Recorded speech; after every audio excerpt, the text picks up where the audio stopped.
All right, everyone, it's interesting. The first meaningful, actual, legal attempt, because Trump is bluster. I hate to say it, but Trump is being all talk, no action on 230, because Congress is just going to run roughshod over his attempt to repeal 230, attendant to a defense bill he knows that they're going to pass over his objections. Tulsi Gabbard striking the first meaningful legal blow against corporate monopolies in Silicon Valley with an act called the Break Up Big Tech Act. Now, what this would do, this is very wise. This is exactly what I've said needs to be done. This is short of an Internet Bill of Rights being separately passed and codified, maybe even as a constitutional amendment because of its massive import. This is the next best thing. Repealing 230 is a bad idea.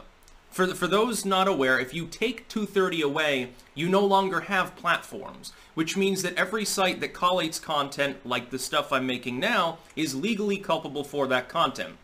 They would have to massively throttle uploading of videos. They would have to manually check every tweet. It would essentially destroy the internet as we know it, because smaller platforms are the ones that would suffer the most. Large platforms, generally, they would have enough money to fight in court legal cases. They have the AI that can take 99% of the moderation up bot-wise. They'll just crank it up and make it more draconian, and ultimately the sites would get worse. And there wouldn't be smaller competitors, at least based in the US, to fight them. The only sites that would weather, Subscribestar would still be around because it's Russian, and BitChute because it's based in the UK. Rumble would go bye-bye on day one. 4chan would no longer exist. Reddit would no longer exist. Blogs that allow public comments, that'd have to be turned off. You wouldn't have comment sections anywhere on the net, especially that would allow pictures. It would be terrible. This act simply changes 230. It says 230 protections will be stripped from sites that editorialize. If you want platform protections, you have to actually act as a platform. That was the whole point of 230 when it was first incepted. Hey, these sites are allowing other people to put material there. The sites advertise on it. They get sponsorships, you know, corporations pay them for certain content stuff. A site takes a cut, and that's how the site makes a living. Except Facebook. They made a living by selling all your personal details to China. That was the point. The point is, like YouTube 10 years ago, AI was not nearly developed enough for Google to really mass deploy it on any wide scale. They had to hand moderate things. A site like that cannot exist if it has to have, you know, a million different moderators to compensate for all user material, because otherwise they could get sued up the ass. Let's say someone posts illicit porn. Somebody defames somebody on the site. The site itself could be culpable without 230, not just the person doing the defaming, unless it's removed instantaneously, which is impossible even for AI, by the way, just so you know to do. Somebody uploads material considered obscene. And, you know, not illegal necessarily on a greater level, but obscene in general. Congress comes breathing down their neck because they're not a platform, they're a publisher at that point. Somebody publishes a book on Amazon. Now, the POD is kind of technically explicitly publishing, but it acts sort of as a literary platform, although that's more moderated. You know, there's not as many Amazon titles as there are YouTube videos or tweets, just so we know. You would have to have hand moderation of everything without 230. With 230 intact but reformed, these sites simply can no longer editorialize content. So if it doesn't break a US law, and it's not spam, and it's not obscene. Pornography is, I think, somewhat erroneously put in a different category, but we can get over that maybe more purist belief that I have from libertarianism and focus on more cut and dry material. If it's illegal, it can be removed, and has to be. And as acting as a platform, of course, they have the latitude. They don't have to do it instantaneously. They can have a flagging system like YouTube and Twitter and so forth have. If it's criminal threats, harassment, terrorism, something like that. Or if it's spam, because spam isn't free speech. Spam and botting and so forth, it's not person speaking, it's a person disrupting other speech.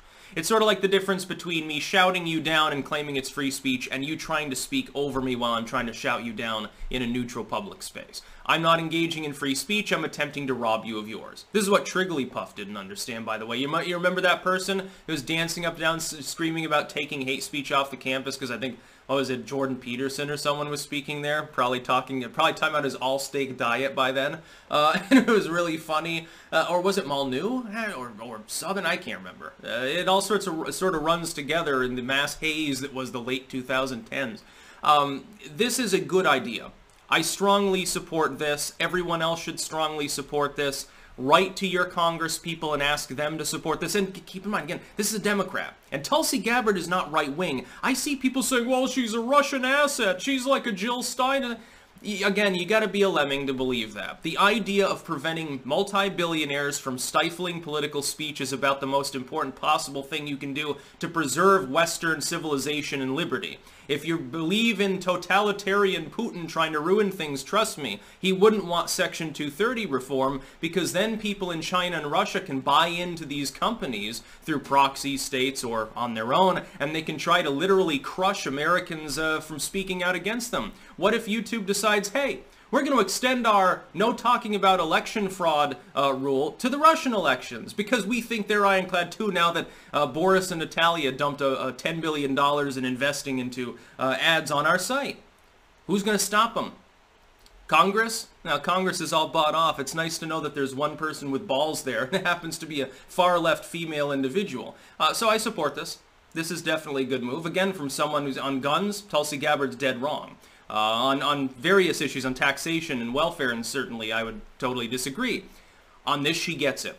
It's like, and I know it can be like a broken clock, okay, but give people credit when they have a good idea. This is Tulsi Gabbard essentially being the first person to break the ice and talk about the elephant in the room, which is that multi-billionaires that control a significant majority of all human communication around the majority of the entire world have begun to improperly editorialize when they're not supposed to be doing that, because 230 is explicitly to protect them acting as platforms. Platform and publisher will never be the same thing.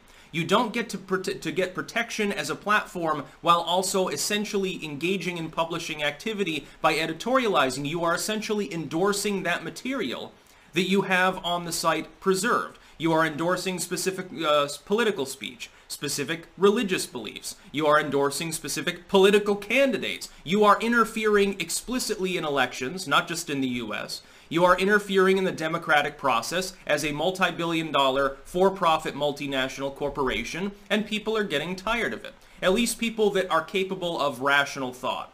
There are some people who don't have a problem with that. They literally want billionaires to lie to them and tell them what to believe. I think that's a bad idea. Tulsi Gabbard apparently does too. And it was funny because Richard Spencer's like, this isn't the way to go about it. And then he was strawmanning it, pretending like this repeals 230. It doesn't repeal it, Richard. It actually increases its scope. It gives it teeth for the first time, because it's obviously the spirit of 230 that helped the modern internet exist in the first place is being violated by billionaires. I'm sure that that is something that he doesn't have a problem with, because he's taken up this weird accelerationism bullshit at this point and probably thinks it's a good idea if billionaires come in and institute Mussolini-style fascism. I guess he's hoping he'll be on the corporate board making the decisions. I hate to tell you, but it's not going to happen, dude.